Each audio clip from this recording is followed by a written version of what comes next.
प्रधानमन्त्री प्रचण्डको राष्ट्रिय सँगै भ्रमण तालिका सार्वजनिक। मुख्यमन्त्री र प्रदेश प्रमुखहरूलाई काठमाडौँमा आलिशान बंगला। चुनौतीका चाङमाथि विश्वम्भर प्रसाद श्रेष्ठलाई हटाउन त न्यायालयको राजनीतिक दुर्गन्ध। यसबारेमा पनि सम्पूर्ण जानकारी। समाजवादी शक्ति सामु दलाल पुँजीवाद मुख्य खतरा भएको माधव कुमार नेपालको भनाई। सरकार धम्की र अपराधबाट आत्तिदैन, तस्करलाई कारबाही गरेर छाड्छ गृहमन्त्री नारायण काजी श्रेष्ठ। राष्ट्रियता खतरामा परेको झलना खनालको भनाई। सरकारमाथि लगाए यस्ता गम्भीर आरोप।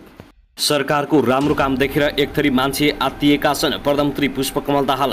प्रचण्डको भनाई। अधिकारको खोजी गर्दा सामाजिक सद्भाव बिग्रियो भन्न मिल्दैन। सांसद सुनवार। राष्ट्रपतिद्वारा मुलुकी संहिता सम्बन्धी केही नेपाल ऐनलाई संशोधन गर्ने विधेयक 2080 प्रमाणित।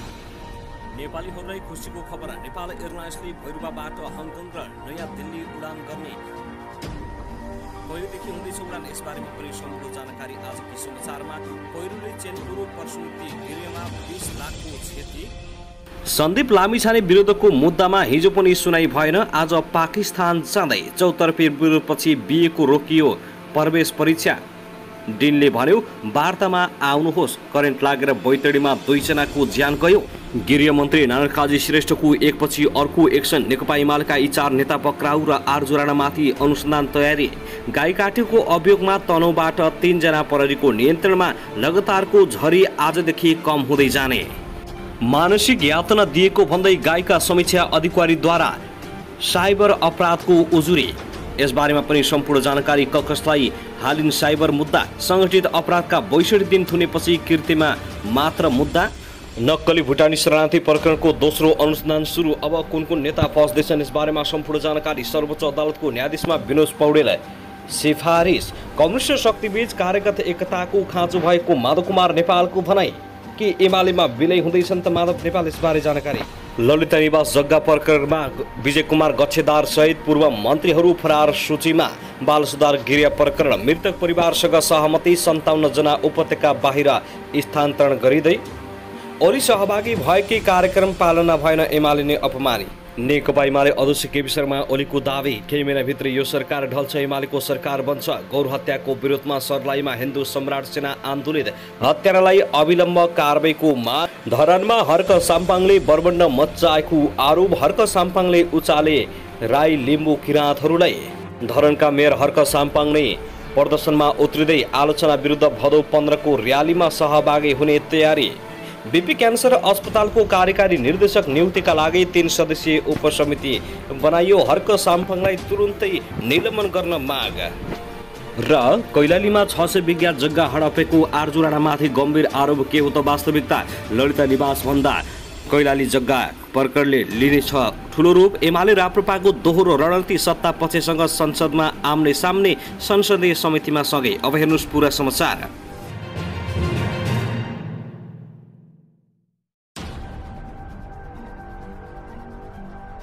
नमस्कार। युट्युब च्यानल नेपाली खबर मिडियामा तपाईहरूलाई हार्दिक स्वागत छ। यदि हाम्रो च्यानललाई अहिलेसम्म सब्स्क्राइब गर्नुभएको छैन भने सब्स्क्राइब गरी नजिक रहेको बेल आइकनलाई दबाई हामीसँग जोडिनुहोला। दर्शकवृन्द, सदा झैं आज पनि हामी तपाईहरुमाझ देशभरका विभिन्न समाचारका साथ उपस्थित भइसकेका छौं। यो भिडियोलाई अन्तिमसम्म हेर्नुहोला।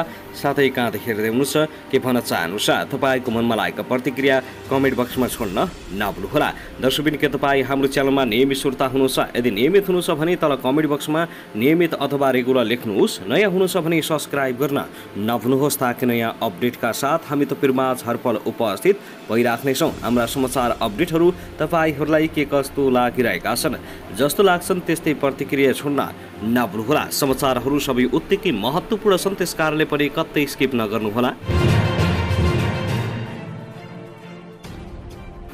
दर्शकवृन्द, आउनुहोस् आजको पहिलो खबरतर्फ लागौँ। झुटो खबर फैलाउनेलाई कारबाहीको माग गर्दै गाईका समीक्षा अधिकारीले जिल्ला प्रहरी कार्यालय कास्कीमा निवेदन दिएका छन्।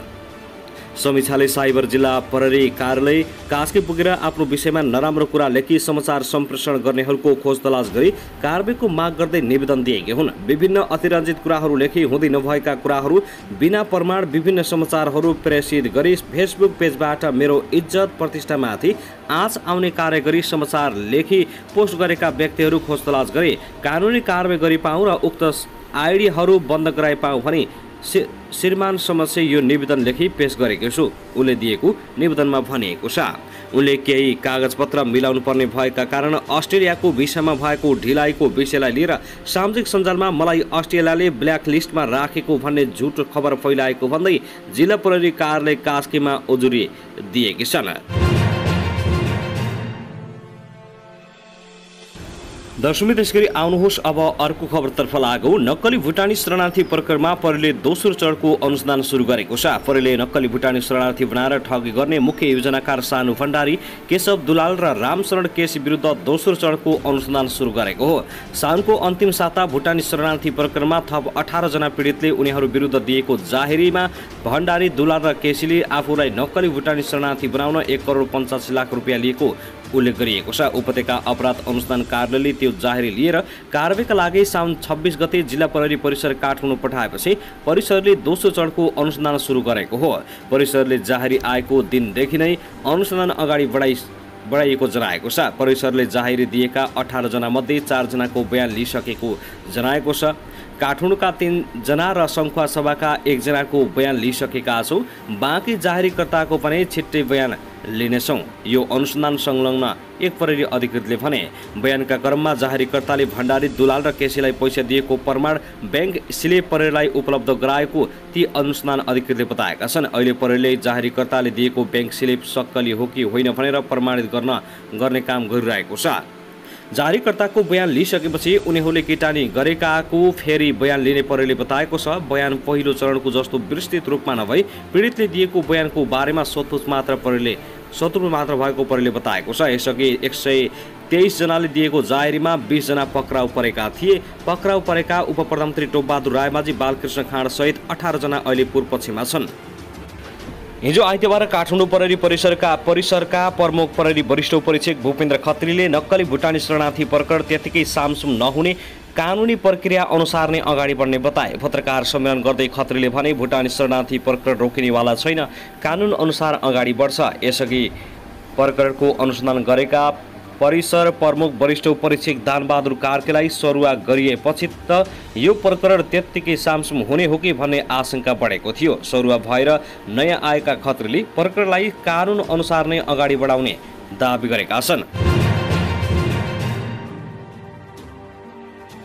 दर्शकबिन त्यसगरी आउनुहोस् अब अर्को खबरतर्फ लागौँ। उपप्रधान तथा गृहमन्त्री नरकाजी श्रेष्ठले गौर हत्याकाण्ड प्रकरणमा पीडितसँग गरिएको सहमति अनुसार छानबिन गरी दोषीलाई कारबाही हुने बताएका छन्। आइतबार वीरगञ्जमा प्रेस सेन्टर नेपाल प्रसारले आयोजना गरेको पत्रकार सम्मेलनमा सञ्चारकर्मीको प्रश्नमा जवाब दिँदै गृहमन्त्री श्रेष्ठले यस्तो बताएका हुन्। उनले भने पीडित पक्षसँग सरकारले गरेको 5 बुँदे सहमतिमा उल्लेख भए अनुसार घटनाका बेलामा परेका जाहेरी समेतको आधार बनाएर समग्र छानबिन गरी दोषी देखिएकालाई कारबाहीको दायरामा ल्याएर सम्बन्धित निकायले यो प्रकरणलाई निष्कर्षमा पुर्याउँछ। रौतहटको गौर स्थित राइस मिलको चौरमा 2063 साल चैत्र 7 गते तत्कालीन नेकपा माओवादी र तत्कालीन मधेसी जनअधिकार फोरम बीच भएको भिडन्तमा 27 जनाको मृत्यु भएको थियो। उक्त घटनामा संलग्नलाई कारबाहीको माग गर्दै आन्दोलनरत पीडित पक्ष र गृह मन्त्रालय बीच गत साउन 23 गते 5 बुँदे सहमति भएको थियो। गृहमन्त्री श्रेष्ठले गौर हत्याकाण्ड प्रकरणमा पीडित पक्षसँग गृह मन्त्रालयले गरेको 5 बुँदे सहमतिबाट सरकार पछाडि नहटेको पनि स्पष्ट पारेका छन्। सरकार कानुनी शासनलाई स्थापित गर्न प्रतिबद्ध छ। कुनै पनि सन्दर्भमा कानुनको उल्लङ्घन हुन दिँदैनौँ। गौर हत्याकाण्डका पीडित पक्षसँग भएको सहमति अनुसार त्यसमा छानबिन हुँदैछ। गृहमन्त्री श्रेष्ठले गृहबन्धु टी स्टेट प्रकरणमा पनि अनुसन्धान गर्न सम्बन्धित निकायलाई निर्देशन दिइसकेको जानकारी गराएका छन्। अहिलेको सरकार मुख्यतः सुशासन, समृद्ध र सामाजिक न्याय स्थापित गर्न केन्द्रित रहेको उनको भनाइ छ। मुलुकमा यत्रो ठुलो राजनीतिक परिवर्तन त भयो, तर आम जनताले यत्रो ठुलो राजनीतिक परिवर्तनबाट प्राप्त उपलब्धिको साँच्चैकै अनुभूति गर्न नपाएको हाम्रो निष्कर्ष छ। त्यसैले मुलुकमा सुशासन स्थापित गरी समृद्धको यात्रातर्फ अगाडि बढाउँदै राजनीतिक परिवर्तनका उपलब्धिको अनुभूति जनतालाई गराउने सङ्कल्पका साथ सरकार अगाडि बढिरहेको श्रेष्ठले बताएका छन्। मिटर ब्याज विरुद्धको कानुन निर्माण, नक्कली भुटानी शरणार्थी प्रकरण संलग्नलाई कारबाही, ललित निवास र सुन तस्करी प्रकरणमा चलिरहेको अनुसन्धान लगायतका कामले नै सरकार सुशासनको दिशामा बढेको कुरा प्रष्ट भएको उनले दाबी गरे। धरानमा गौ हत्याको विषयलाई लिएर भइरहेको पछिल्लो घटनाक्रममा पनि मुख्यमन्त्री श्रेष्ठले मुलुकमा धार्मिक सहिष्णुता बिथुल्ने छुट कसैलाई नभएको चेतावनी दिएका छन्। दर्शकवृन्द, त्यसैगरी आउनुहोस् अब अर्को खबरतर्फ लागौँ। ललिता निवास जग्गा प्रकरणमा पूर्व मन्त्रीहरूलाई काठमाडौँ जिल्ला सरकारी वकिल कार्यालयले फरार सूचीमा राखेको पाइएको छ। काठमाडौँ जिल्ला सरकारी वकिल कार्यालयले आइतबार काठमाडौँ जिल्ला अदालतमा दायर गरेको अभियोग पत्रमा पूर्व मन्त्रीहरू चन्द्रदेव जोशी, विजय कुमार गछेदार लगायतलाई फरार सूचीमा राखिएको छ। जबकि प्रहरीको केन्द्रीय अनुसन्धान ब्युरो CIB ले अन्तिम समयमा उनीहरूसँग बयान लिएर अनुसन्धान प्रतिवेदन सरकारी वकिल कार्यालयलाई बुझाइएको थियो। बयान लिएका गछेदार र जोशीलाई CIB ले साधारण तारिखमा छाडेको थियो। वरिष्ठ अधिवक्ता टेकाराम भट्टराईले फरारमा नराखेको अवस्थामा अभियोग पत्र दर्तासँगै पेश गर्नुपर्ने कानुनी व्यवस्था रहेको बताए। त्यसैले उहाँहरूलाई फरारको सूचीमा राखिएको हुन सक्छ। भट्टराईले भने थुना बाहिर राखेर अनुसन्धान गर्न आदेश भएका सचिव कृष्णबहादुर राउत र पक्राउको केही समयपछि तारकमा छाडिएकी सीपीका खेतान लगायतलाई पनि फरारको सूचीमा राखिएको छ। पूर्व मन्त्रीहरू विजय कुमार गच्छेदार र जोशी सहित डम्बर श्रेष्ठ र सञ्जय शाहीलाई पनि प्रतिवादी बनाइएको छ। शाह हाल नक्कु कारागारमा कैदी जीवन बिताइरहेका छन्। सरकारी लिखत कृत्यमा 289 जनालाई प्रतिवादी बनाएर मुद्दा दायर भएको छ। त्यसबाहेक मृत्यु भएका 21 जनालाई बिगो दाबी प्रयोजनका लागि प्रतिवादी बनाइएको छ।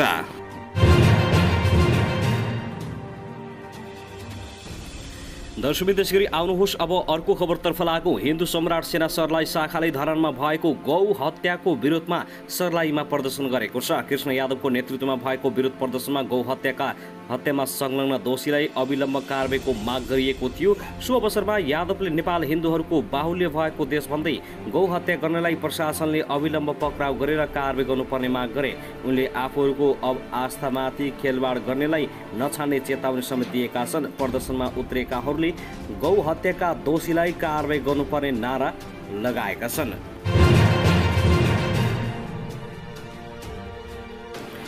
दर्शकवृन्द, त्यसैगरी आउनुहोस् अब अर्को खबरतर्फ लागौँ। धरान उपमहानगरपालिकाका मेयर हर्क साम्पाङले आफ्नो आलोचना गर्ने विरुद्ध प्रदर्शन गर्ने भएका छन्। धरानमा अशान्ति मच्चिन लागेपछि जिल्ला प्रशासनले शनिबार निषेधाज्ञा समेत लगाएको थियो। निषेधाज्ञाले लगतै मेयर हर्क साम्पाङले भदौ 15 गते आफूलाई चौतर्फी घेरा हाल्ने विरुद्ध प्रदर्शनमा सहभागी हुनका लागि आह्वान गरेका छन्। 5-5 मिनटमा फेसबुक पोस्ट गरिरहने मेयर साम्पाङले आफू भ्रष्टाचार विरुद्ध लड्दा चौतर्फी घेरा हालिएको भन्दै आफूलाई र देशलाई माया गर्ने जतिलाई 15 गते र्यालीमा सहभागी भइदिन आग्रह गरेका हुन्।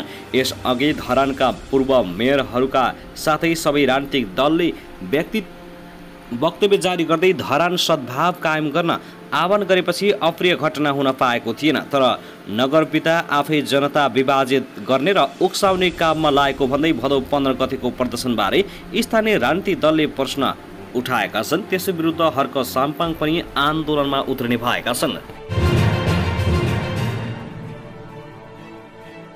दर्शकवृन्द, त्यसैगरी आउनुहोस् अब अर्को खबरतर्फ लागौँ। पूर्व प्रधानमन्त्री एवं नेपाल समाजवादी पार्टीका अध्यक्ष बाबुराम भट्टराईले ललिता निवास जग्गा प्रकरणमा लिखित बयान दिँदै सामाजिक समितिको सुझाव अनुसार मन्त्री परिषदमा आएको प्रस्तावमा लेखिए बमोजिम स्वीकृति दिएको बताएका छन्। काठमाडौँ जिल्ला सरकारी वकिल कार्यालयले जिल्ला अदालतमा पेश गरेको अभियोगमा पत्रमा पूर्व प्रधानमन्त्री समेत रहेका भट्टराईले सम्पूर्ण विधि प्रक्रिया पूरा गरेर विधिवत रूपमा मन्त्री परिषदमा पेश भएको प्रस्ताव उप छलफल भई सामूहिक निर्णय गरिएको बताए। यो प्रक्रियागत रूपमा भूमि व्यवस्था मन्त्रालयबाट उठी आएको प्रस्ताव मन्त्री परिषदमा पेश भई मन्त्री परिषदबाट सामाजिक समितिमा पठाइएकोमा सामाजिक समितिको सुझाव अनुसार मन्त्री परिषदले प्रस्तावमा लेखे बमोजिम गर्न स्वीकृति दिएको हो। सम्पूर्ण विधि प्रक्रिया पूरा गरेर विधिवत रूपमा मन्त्री परिषदमा पेश भएको प्रस्ताव उप छलफल भई सामूहिक रूपमा गरिएको निर्णय हो। म करिब 18 महिना नेपालको प्रधानमन्त्री पदमा बहाल रहेको अवस्थामा 1000 भन्दा बढी प्रस्तावहरू परिषदमा पेश भएका होलान्।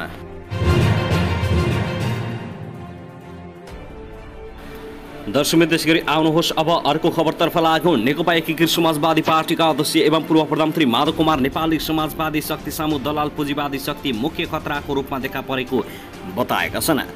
हिजो आइतबार काठमाडौँमा आयोजित कार्यक्रमलाई सम्बोधन गर्दै उनले यस्तो बताएका हुन्। उनले दलाल नोकरशाही पुँजीवाद र वित्तीय पुँजीवादले सर्वहारा श्रमजीवी नेपालीलाई शोषण उत्पीडनको मारमा पारेको बताए। उनले देशको अर्थतन्त्रको विकासमा अनेकौं बाधा व्यवधान खडा गरेको बताएका छन्। उनले देशमा सुशासन प्रत्याभूति गर्ने कुरामा पनि अनेक व्यवधान खडा भइरहेको बताएका छन्। प्रतिकूल काम गर्ने र अवरोधमूलक काम गर्नेहरूसँग जोत्न आवश्यक रहेको उनको भनाइ छ। उनले भने संविधानमा लेखिएका कुराहरू व्यवहारमा लागू गर्न बाँकी नै छ। यी सबै परिवेशमा विस्तृत डिस्कोर्सको आवश्यकता छ, विस्तृत छलफल बहसको आवश्यकता छ। अहिले समाजवादी शक्तिहरू सामु दलाल पुँजीवादी शक्ति मुख्य खतराको रूपमा देखा परेको छ। दलाल नोकरशाही पुँजीवाद भन्नुहोस्, वित्तीय पुँजीवाद भन्नुहोस्, यसले सर्वहारा श्रमजीवी नेपालीलाई शोषण उत्पीडनको मारमा पारेको छन्। देशको अर्थतन्त्रको विकासमा अनेकौं बाधा व्यवधान खडा गरेका छन्। देशमा सुशासनको प्रत्याभूति गर्ने कुराहरूमा अनेक अवरोधहरू खडा गरेका छन्। ती सबै प्रतिकूल काम गर्ने, अवरोधमूलक काम गर्ने प्रवृत्तिहरूका विरुद्ध हामीले जुझ्नुपर्ने आवश्यकता छ। अध्यक्ष नेपालले नेता कार्यकर्ताहरू घोलमेल हुनुपर्ने आवश्यक रहेको समेत बताएका छन् भने एमाले अध्यक्ष केपी शर्मा ओलीमाथि विभिन्न आरोप लगाएका छन्।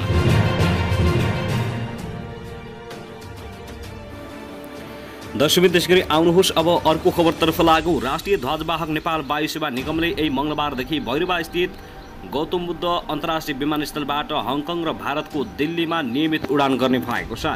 निगमले काठमाडौँलाई ट्रान्जिट बनाएर भैरवाबाट हङकङ र दिल्लीमा नियमित उडान भर्ने गरी टिकट बुकिङ खुला गरेको हो। भैरवाबाट हरेक मङ्गलबार हप्ताको एक उडानबाट सुरु गरी बजारको माग तथा निगमको बजार व्यवस्थापन अनुसार उडानको सङ्ख्या बढाउँदै लैजाने योजना रहेको निगमका प्रवक्ता रमेश पौडेलले बताएका छन्। उडान तालिका अनुसार बिहान 8:15 भैरवाबाट उडेको जहाज 9 बजे काठमाडौँमा अवतरण गर्नेछ।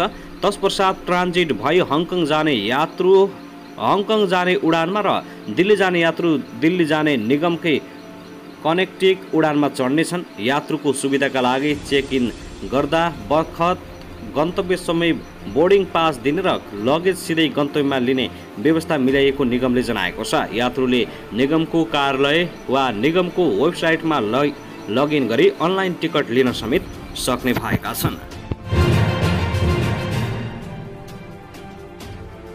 दर्शकबिन त्यसगरी आउनुहोस् अब अर्को खबरतर्फ लागौँ। शुक्ला गण्डकी नगरपालिका 6 कमल बोर्ड बस्ने 29 वर्षीय रमेश नेपाली समेत 3 जनालाई गाई काटेको अभियोगमा शनिबार साँझ परेरले पक्राउ गरेको छ। नेपालीले आफ्नै घरमा पाल्दै आएको गाईलाई बारीमा लगी काट्दै गरेको सूचनाको आधारमा इलाका प्रहरी कार्यालय बेलचौरा ताराबाट खटिएको प्रहरीले गाई काट्दै गरेको अवस्थामा फेला पारी उनीहरूलाई नियन्त्रणमा लिएको हो। घटनाका सम्बन्धमा प्रहरीले थप अनुसन्धान गरिरहेको जनाएको छ।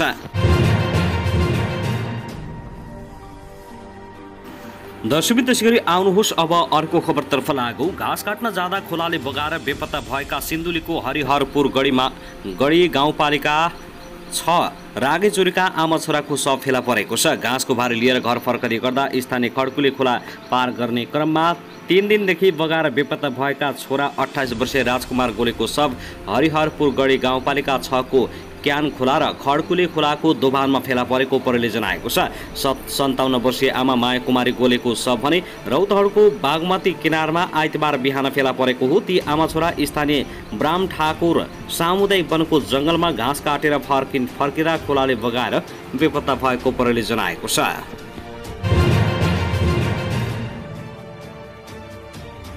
त्यसगरी आउनुहोस् अब अर्को खबरतर्फ लागौँ। साउन पहिलो साता नक्कली तस्करी गरी ल्याइएको झण्डै 61 किलो सुन प्रकरणबारे नेपाल प्रहरीले इन्टरपोलसँग सहयोग मागेको छ। सुन तस्करीमा भारत र चिनिया नागरिक संलग्न देखिएकाले अन्य थप सूचना लिनका लागि प्रहरीले इन्टरपोलको सहयोग मागेको हो। यसअघि पक्राउ परेका व्यक्तिहरूमध्ये केही चिनिया र केही भारतीय नागरिक छन्। केही चिनियासँग भने भारतीय आधार कार्ड समेत फेला परेकाले भारत र चीनको इन्टरपोललाई सहयोगका लागि नेपालबाट पत्रचार गरिएको प्रहरी प्रधान कार्यालयले जानकारी दिएको छ। सुन तस्करी प्रकरणको अनुसन्धान गरिरहेको नेपाल प्रहरीको केन्द्रीय अनुसन्धान ब्युरो CIB ले नेपालको इन्टरपोल मार्फत भारत र हङकङको इन्टरपोललाई पत्रचार गरेको प्रहरी महानिरीक्षक वसन्त बहादुर कोवरले जानकारी दिए। CIB ले भारतको इन्टरपोल नेसनल सेन्ट्रल ब्युरो CIB-सँग र इन्टरपोल बेजिङका 2वटा सब ब्युरो हङकङ र मकाउ मध्ये हङकङ ब्युरोसँग CIB ले सहयोग मागेको हो। पटक पटक ठुलो परिणाममा अवैध सुन बरामद गरेको नेपाल प्रहरीले सुन भारत लाने गरिएको बताउँदै आएका छन्। सुन तस्करी प्रकरणमा हालसम्म विदेशी सहित 23 जनालाई पक्राउ गरिएको छ। आपराधिक घटनाको अनुसन्धानका क्रममा अपराधीबारे अर्को देशबाट कुनै सूचना वा जानकारी लिन आवश्यक पर्दा प्रहरीले इन्टरपोलसँग समन्वय गर्ने गर्दछ। इन्टरपोलका अनुसार हाल उक्त सङ्गठनका 195 देश सदस्यका रूपमा रहेका छन्। सदस्य राष्ट्रमा Interpol national central bureau CIB हुने गर्दछ। आपराधिक विषयमा सूचना आदान प्रदान बाहेक फरार र अपराधीको हकमा इन्टरपोल मार्फत सूचना जारी गर्ने अभ्यास छ। दर्शकवृन्द, त्यसैगरी आउनुहोस् अब अर्को खबरतर्फ लागौँ। उपप्रधान एवं गृहमन्त्री नारायण श्रेष्ठले सरकारको सुशासनको अभियानलाई असफल बनाउने षड्यन्त्र भइरहेको दावी गरेका छन्। हिजो आइतबार वीरगञ्जमा माओवादी केन्द्रको कार्यकर्ता प्रशिक्षण तथा पार्टी प्रवेश कार्यक्रममा बोल्दै गृहमन्त्री श्रेष्ठले सरकारले चालिरहेको सुशासनको अभियान असफल बनाउन षड्यन्त्र भइरहेको बताएका हुन्। सुशासनको अभियानलाई असफल बनाउने षड्यन्त्र भइरहेको छ। भ्रष्टाचार, तस्कर, कालोबजारी अपराधीहरूले सुशासनको अभियानलाई कसरी असफल बनाउन, फेल गराउन सकिन्छ भनेर षड्यन्त्र रचिरहेका छन्। मन्त्री श्रेष्ठले पुष्पकमल दाहाल प्रचण्ड नेतृत्वको सरकारले सुशासनको अभियान नरोक्ने समेत स्पष्ट पारेका छन्। उनले विकास समृद्धको नेतृत्व माओवादीले मात्रै गर्न सक्ने बताए। प्रचण्ड नेतृत्वको सरकारले सुशासनको अभियान रोक्दैन, यसलाई अगाडि बढाएर सफल बनाई छोड्छ। हामी कसैको धम्की र प्रहारबाट आत्तिने छैनौँ। उनले भने नयाँ नेपाल बनाउन सुशासनको अभियानलाई सफल बनाउनुपर्छ। तस्कर, ठग र जाली झेलीलाई कारवाही गर्नुपर्छ। हिजो माओवादीको नेतृत्वमा सरकार बनाउँदा सकारात्मक काम भए। अँध्यारो युगलाई उज्यालोमा लैजान लोड सेडिङ अन्त्य गर्ने काम माओवादीले गर्यो। अहिले हामी भ्रष्टाचार विरोधी अभियानहरू चलाइरहेका छौँ।